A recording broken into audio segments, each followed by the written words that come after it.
राधे राधे दोस्तों, आज हम शिव पुराण का पाठ शुरू करते हैं। शुरू करने से पहले मेरी आप सबसे विनती है कि मेरे चैनल को सब्सक्राइब, लाइक और शेयर करना ना भूलें, ताकि हम आपके लिए अच्छी अच्छी कथाएं और पुराणे ला सकें।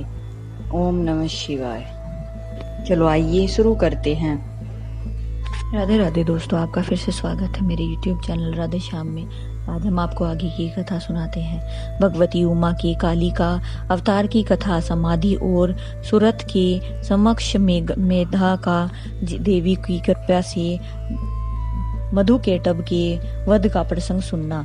उनके अंतर्गत छाया पुरुष, सर्ग, कश्यप वंश, मंत्रवत मुनिवंश, सत्यवादी वंश, पितृकाल तथा व्यसंधि आदि का वर्णन सुनने के पश्चात मुनियों ने सूत जी से कहा, ब्रह्म वेदांतों में श्रेष्ठ सूत जी, हमने आपके मुख से भगवान शिव की अनेक इतिहासों से युक्त रमणीय कथा सुनी है, जो आपके नाना अवतार से संबंध रखती है तथा मनुष्यों को भोग और मोक्ष प्रदान करने वाली हैं। अब हम आपसे जगत जननी भगवती उमा का मनोहर चरित सुनना चाहते हैं। पर ब्रह्म परमात्मा परमेश्वर जो आधा सनातनी शक्ति है, वे उमा नाम से विख्यात हैं। वे ही त्रिलोकी को उत्तम करने वाली पराशक्ति हैं। महामते, दक्ष कन्या सती और हिमवान की पुत्री पार्वती, ये उमा के दो अवतार हमने सुने। सूत जी, जब अब इसके दूसरे अवतार का वर्णन कीजिए।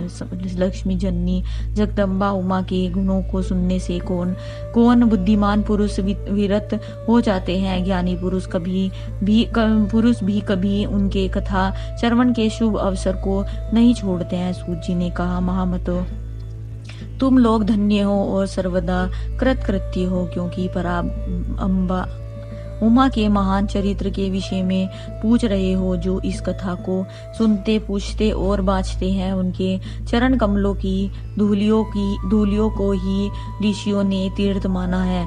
जिनका चित्त परम स्वंदित स्वरूपा श्री उमा देवी के चित्त में लीन है, वे पुरुष धन्य है, कृतकृत्य है। उनकी माता और पिकुल भी धन्य है, जो समस्त कारणों की भी कारण रूपा देवेश्वरी उमा की स्तुति करते हैं। वे माया के गुणों से मोहित तथा भाग्यहीन है, इसमें संशय नहीं है। जो करुणा सररस की सिंधु स्वरूपा महादेवी का भजन नहीं करते हैं, वे संसार रूपी घोर अंधकूप में पड़ते हैं। जो देवी उमा को छोड़कर दूसरे देवी देवताओं की शरण लेते हैं, वह मानो गंगा जी को छोड़कर प्यास बुझाने के लिए मरुथल के जलाशय के पास जाता है। इसमें स्मरण मात्र से धर्म आदि चारों पुरुषार्थों की अनायास प्राप्ति होती है। उन देवी उमा की आराधना कौन श्रेष्ठ पुरुष छोड़ सकता है।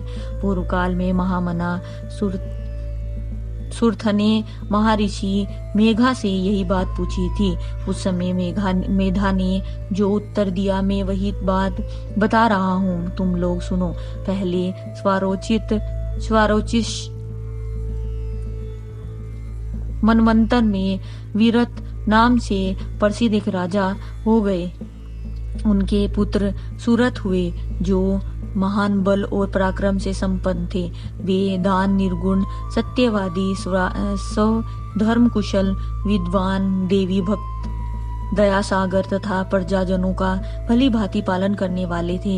इंद्र के समान तेजस्वी राजा सूरत के पृथ्वी पर शासन करते समय 9 ऐसे राजा हुए, जो उनके हाथ से भूमंडल का राज्य छीन लेने के प्रयत्न में लगे थे। उन्होंने भोपाल, सूरत की राजधानी कोल्हापुरी को चारों ओर से घेर लिया। उसके साथ राजा का बड़ा भयंकर युद्ध हुआ, जिसके शत्रुगण बड़े प्रबल थे। अतः युद्ध में भोपाल सूरत की पराजय हुई। शत्रुओं ने सारा राज्य अपने अधिकार में करके सूरत को कोल्हापुरी से निकाल दिया।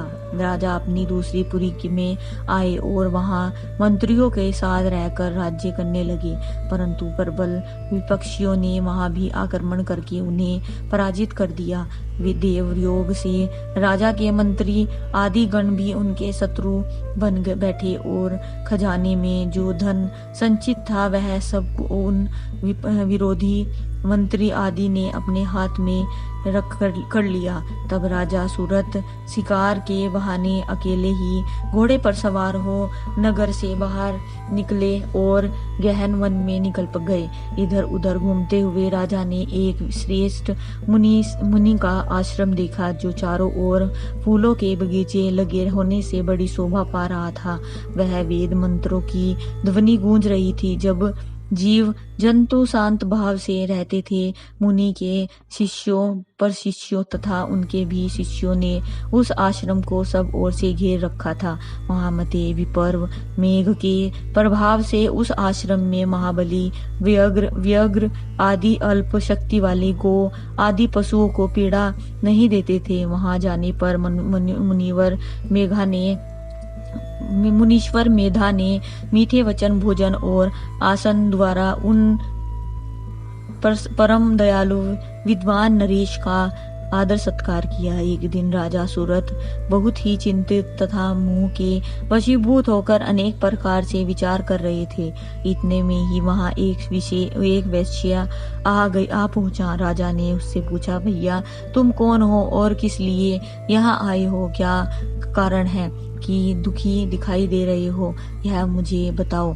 राजा के मुख से यह मधुर वचन सुनकर वैश्य परवर समाधि ने दोनों नेत्रों से आंसू बहते हुए प्रेम और नम्रता पूर्ण वाणी में इस प्रकार उत्तर दिया। वैश्य बोला, राज्य में वैश्य हूँ, मेरा नाम समाधि है। मैं धनी के कुल में उत्पन्न हुआ हूँ, परंतु मेरे पुत्र और स्त्री आदि ने धन के लोभ से मुझे घर से निकाल दिया है। अतः अपने प्रबार्ध कर्म से दुखी हो मैं वन में चला आया हूँ। करुणा सागर प्रभु, यहाँ आकर मैं पुत्रों पौत्रों पत्नी भाई भतीजे तथा अन्य सुदोहों का कुशल समाचार नहीं जान पाता हूँ। राजा बोले, जिन दुराचारी तथा धन के लोभी पुत्र आदि ने तुम्हें निकाल दिया है, उन्हीं के प्रति मूर्ख जीव की भांति तुम प्रेम क्यों करते हो? वैश्य ने कहा, राजन, आपने उत्तम बात कही है। आपकी वाणी सार गार्भित है, तथापि स्नेह पास से बंधा हुआ मेरा मन अत्यंत मोह को प्राप्त हो रहा है। आज की कथा हम ये समाप्त करते हैं। आगे की कथा हम आपको कल सुनाएंगे। इस कथा में आगे क्या हुआ। ओम नमः शिवाय। अगर आपको मेरी वीडियो अच्छी लगी तो बेल आइकन दबाना ना भूलें, ताकि आपको मेरे आने वाली वीडियोस का नोटिफिकेशन मिलता रहे। धन्यवाद। ओम नमः शिवाय।